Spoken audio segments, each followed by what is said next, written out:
Hello everybody. मैं उम्मीद करता हूं कि आप अच्छे से उर्दू सीख रहे होंगे। बार बार पिछले लेसन्स को दोहराते रहे ताकि आपकी जो लर्निंग है वो मुकम्मल होती रहे। तो मैं अब रिवाइज कर रहा हूं जो हमने कल सीखा था पिछले लेक्चर में, यानी कि लेक्चर 4 में सीखा था, उसे रिवाइज कर रहा हूं। हमने सीखा था जबर, जेर, पेश और मद। और मैंने बताया था कि किसी भी अक्षर के ऊपर जबर, जेर या पेश लगाया जाता है तो उसका स्वर बदल जाता है। यहाँ पर मैंने अलिफ का एग्जाम्पल लिया था, लेक्चर 4 में मैंने बे का एग्जाम्पल लिया था और बताया था कि बे जबर ब होता है। अब मैं अलिफ का एग्जाम्पल लेकर आपके सामने चल रहा हूं। अलिफ पर जब जबर लगता है तो अ हो जाता है, तो अलिफ जबर अ। अलिफ के नीचे जब जेर लगता है तो ई का, छोटी ई की मात्रा बन जाती है, यानी कि ई बन जाता है।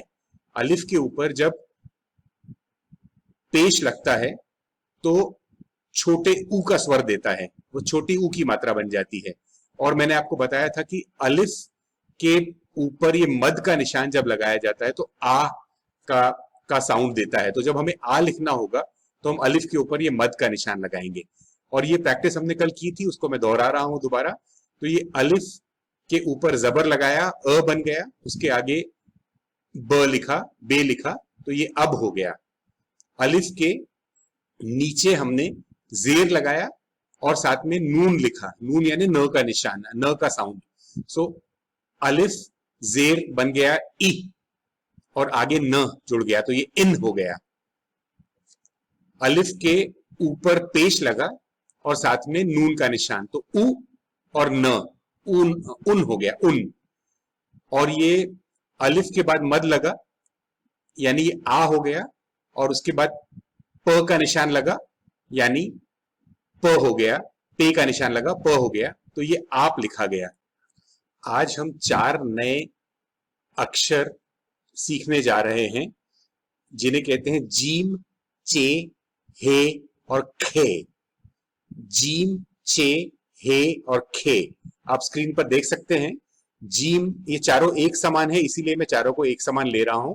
और उर्दू में जो अक्षर एक समान दिखाई देते हैं, जो हरफ एक समान दिखाई देते हैं, उनका काम करने का तरीका एक तरीका होता है। यानी कि जीम, चे, हे, खे चारों को हमने जान लिया कि किस तरीके से लिखे जाते हैं। तो इनकी जब आधी शक्ल बनेगी, उर्दू में आधी शक्ल का बनाई जाती है जब किसी शब्द को दूसरे शब्द के साथ जोड़ा जाता है, किसी अक्षर को, माफ कीजिएगा, अक्षर को दूसरे अक्षर के साथ जोड़ा जाता है, तो उसकी आधी शक्ल की जरूरत पड़ती है। हम उसके बारे में बाद में चर्चा करेंगे। तो अभी हम ये 4 अल्फाबेट को ध्यान से सीखें।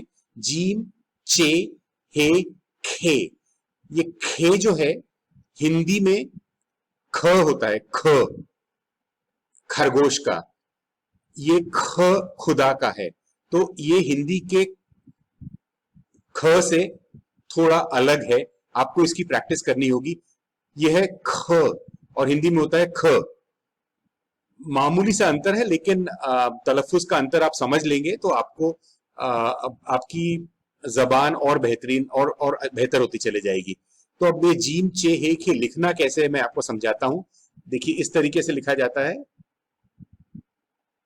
ये जैसे ये निशान बनाया और इसके पेट में एक नुक्ता डाल दिया तो जीम बन गया। बहुत आसान है, आप इसकी बार बार प्रैक्टिस करें। तो ये आप बना लीजिए, पेट में एक नुक्ता। ये नुक्ते का उर्दू में बहुत अहमियत है, नुक्ते की, जैसा मैं पहले समझा चुका हूं। नुक्ता अपनी जगह पर होना चाहिए। नुक्ता छूट गया या गलत जगह पे डल गया तो शब्द के या उस अक्षर के मीनिंग बदल सकते हैं। तो ये इसके बाद में हम लेते हैं दूसरा जो है हमारे पास में चे। चे के लिए आपने देखा होगा कि 3 डॉट्स हैं इसके पेट में। तो आप वही अक्षर है लेकिन उसके पेट में 3 डॉट्स होंगे तो चे बन जाएगा। इसके बाद है हे। हे के लिए उसके पेट में एक भी नुक्ता या एक भी डॉट नहीं है, तो जीम में एक नुक्ता लगेगा, चे में 3 नुक्ते लगेंगे, हे में एक भी नुक्ता नहीं लगेगा, और खे जो है उसके सिर के ऊपर एक नुक्ता लगेगा।